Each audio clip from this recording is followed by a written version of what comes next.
Tidak ada kes baharu jangkitan COVID-19 dicatatkan hari ini sementara satu kes aktif masih menerima rawatan di Pusat Pengasingan Kebangsaan.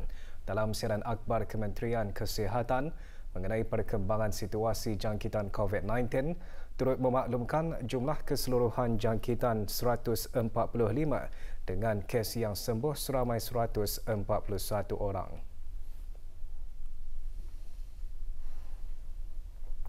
441 orang sedang menjalani pengasingan diri mandatori pada masa ini dan 5,755 orang menamatkan pengasingan diri mandatori sejak Mac 2020.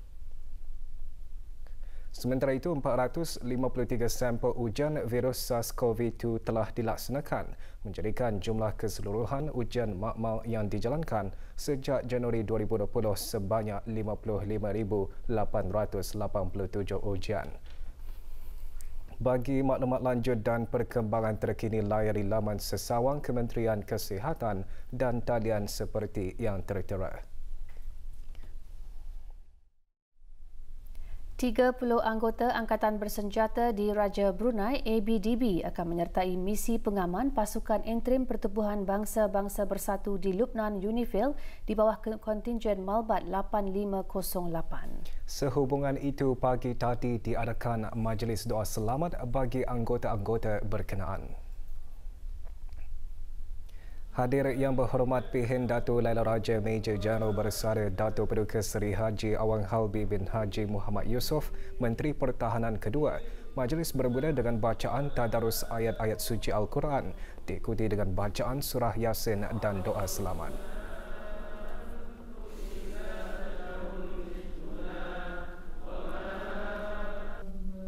Majlis diselajurkan penyampaian buku panduan kepada para jurid kepada anggota ABDB yang akan mengikuti misi pengaman berkenaan. ABDB telah menyertai misi pengamanan di bawah UNIFIL sejak tahun 2008. Juga hadir Major Jeneral Udara Datuk Seri Pahlawan Haji Hamzah bin Haji Sahad, pemerintah ABDB.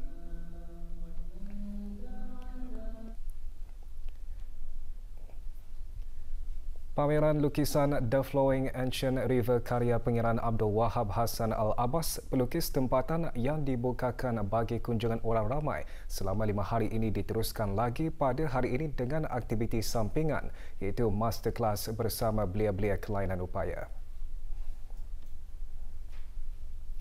Hadir Tuan Yang Terutama Mehmet Suat Akun, Duta Besar Istimewa dan Mutlak Republik Turki ke negara Brunei Darussalam. Masterclass yang dikendalikan oleh Pengiran Abdul Wahab Hassan Al-Abbas ini disertai oleh 8 orang belia kelainan upaya dari Pusat Bahagia, Pusat Ehsan Al-Amirah Al-Hajjah Mariam, Semata Brunei dan Lavida Brunei yang hadir bersama penjaga masing-masing. Aktiviti menggunakan akrilik ini memberi peluang kepada para belia kelainan upaya untuk mencipta dan menghasilkan sesuatu seni yang mungkin di luar jangkauan dengan menggunakan pelbagai warna. Pameran The Flowing Ancient River ini masih dibuka bagi kunjungan orang ramai sehingga 20 September ini mulai pukul 9.30 pagi hingga 5.30 petang.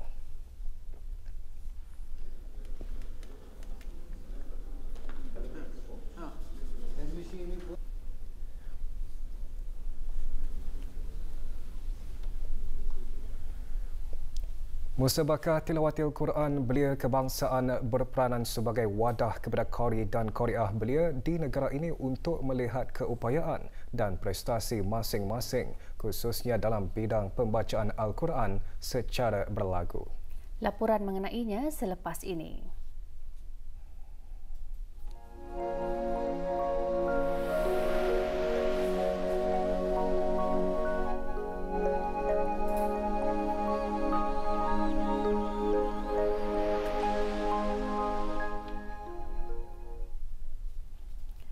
Satu qari dan 9 qariah memperdengarkan bacaan mereka pada pertandingan Musabakah Tilawatil Quran Belia Kebangsaan 1442-2020 peringkat separuh akhir hari ini di Dewan Kuliah Stadium Negara Hasnal Bolkiah Berakas. 10 orang qari memperdengarkan bacaan mereka pada sebelah petang. Hadir Pengarah Haji Muhammad Hasnan bin Pengarah Haji Ali Hassan, Setiausaha Tetap Kementerian Kebudayaan Belia dan Sukan, dan Dr. Siti Nur Khalbi binti Haji Wasafela, Timbalan Setiausaha Tetap Kebudayaan Kementerian Kebudayaan Belia dan Sukan.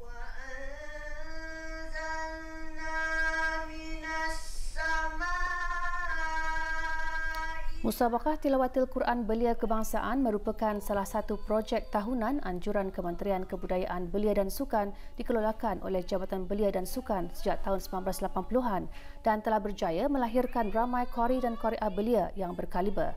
Selain itu, ia juga berperanan sebagai wadah kepada qari dan qari'ah belia di negara ini untuk melihat keupayaan dan prestasi masing-masing khususnya dalam bidang pembacaan Al-Quran secara berlagu atau taranum.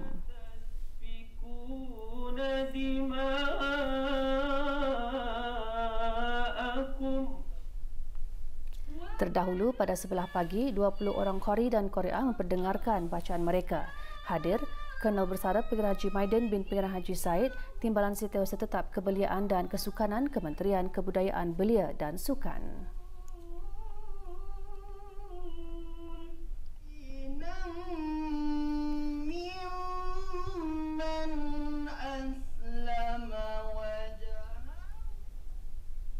Setiap tahun negara Brunei Darussalam memperingati jasa dan sumbangan para guru dengan mengadakan sambutan Hari Guru. Sambutan ini merupakan satu pengiktirafan yang tinggi terhadap para guru dan pendidik di negara ini yang berjasa kepada pembangunan masyarakat dan negara. Dengan temanya tahun ini pendidikan berkualiti teras kecemerlangan pelajar, khutbah Jumaat hari ini juga membawakan tajuk yang sama dengan menekankan terhadap kualiti pendidikan, memberikan impak yang tinggi kepada kemajuan dan kejayaan sesebuah negara. Turut disentuh pelbagai usaha dan inisiatif yang telah dan sedang dilakukan negara yang membawa pelbagai inovasi dalam bidang pendidikan ke arah membentuk generasi berpengetahuan dan berkemahiran dalam menyumbang kepada pembangunan negara. Pelbagai inovasi telah dilaksanakan bagi meningkatkan kualiti pendidikan. Ini kerana pendidikan yang berkualiti merupakan teras kepada kecemerlangan pelajar. Tanpa sistem pendidikan yang berkualiti, para pelajar khasnya, malah bangsa dan negara juga amnya akan tertinggal jauh di belakang pelajar-pelajar dari bangsa dan negara lain. Selain itu, pelajar cemerlang juga hendaklah mempunyai akhlak dan jati diri yang baik serta dapat memanfaatkan ilmu dan kemahiran yang dimilikinya ke arah pembangunan dan kemajuan negara, khususnya bagi merealisasikan wawasan Brunei 2035. Akhirnya, para guru dan pendidik adalah orang yang banyak berjasa dalam memberi ilmu pendidikan dan ilmu pengetahuan serta menjadikan kita orang-orang yang berilmu, berakhlak mulia dan berjaya di dalam kehidupan. Justru jasa para guru dan pendidik hendaklah sentiasa dikenang dan dihargai. Sama-samalah kita berdoa ke hadrat Allah Subhanahu wa taala agar mereka sentiasa dilimpahkan taufik dan hidayah serta diberikan kekuatan dan kesabaran dalam mendidik dan membimbing anak watan. Mudah-mudahan Allah Subhanahu wa taala sentiasa memberi petunjuk, inayah dan rahmat kepada para guru dan pendidik sama ada yang masih hidup ataupun yang telah kembali ke rahmatullah. Sebanyak 218 panggilan kecemasan mengenai kejadian pokok tumbang dilaporkan sejak bulan Julai tahun ini. Menurut laporan Jabatan Bomba dan Penyelamat, peningkatan tersebut dilihat pada tahap kritikal dan memerlukan kerja-kerja pemotongan ke atas beberapa batang pokok. Kerja-kerja tersebut melibatkan pokok-pokok di sepanjang Jalan Subuk bermula dari bangunan Kementerian Hal Ehwal Luar Negeri hingga ke simpang menuju ke Jalan Residensi. Kerja-kerja pemotongan yang dijalankan oleh beberapa buah kontraktor bertujuan memastikan keselamatan para pengguna jalan raya di kawasan tersebut dari kejadian yang tidak diingini, lebih-lebih lagi ketika keadaan cuaca negara ini yang tidak menentu. Jabatan Bomba dan Penyelamat juga menyarankan orang ramai agar mengelak dari menanam pokok terlalu dekat dengan rumah dan mengamalkan penjarakan bagi penanaman pokok. Pokok-pokok yang ditanam perlu sentiasa dijaga dan diawasi serta dipotong sebelum keadaan tidak terkawal. Sebarang insiden kecemasan seperti pokok tumbang, hubungi talian kecemasan 995.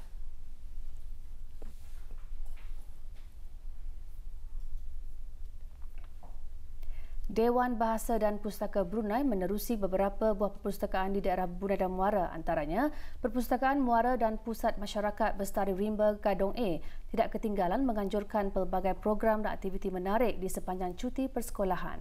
Aktiviti bagi para pengunjung khususnya ahli-ahli perpustakaan berkenaan adalah bertujuan bagi mengisi masa lapang dengan perkara yang bermanfaat bersama rakan-rakan sebaya.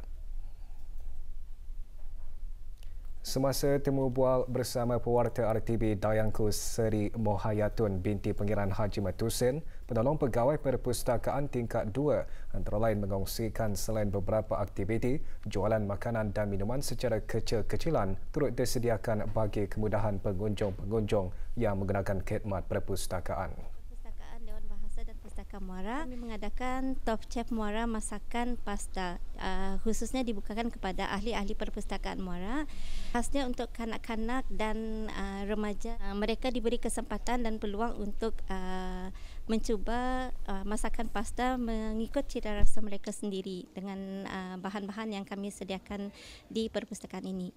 Dalam masa yang sama, kami mengadakan kerjasama dengan Serial Esport Offline PUBG Mobile Tournament yang berlangsung dari 15 hari bulan dan finalnya 20 hari bulan September ini. Bagi 19 hari bulan, kami mengadakan aktiviti usahawan cilik yang mana kami bukakan kepada kanak-kanak ahli kami untuk membawa barang-barang kreativiti mereka sendiri untuk mereka jual, untuk memupuk semangat keusahawanan mereka dan memberi mereka kepercayaan untuk membiasakan diri dengan jual beli dengan orang ramai. Sementara itu, Pusat Masyarakat Bestari Rimba Gadong A menyediakan beberapa aktiviti bagi kanak-kanak, muda-mudi dan dewasa. Aktiviti bagi kategori kanak-kanak antaranya mengenal huruf, mari bercerita kisah teladan 25 rasul. Aktiviti tersebut dikendalikan bagi meningkatkan budaya membaca dalam kalangan kanak-kanak serta dapat membantu meningkatkan perkembangan minda mereka dalam menguasai kemahiran membaca.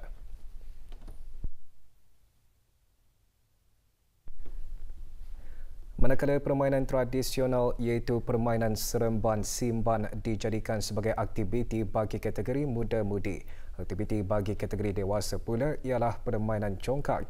Aktiviti yang diadakan adalah untuk memberi pendedahan kepada golongan belia mengenai permainan-permainan tradisi Brunei.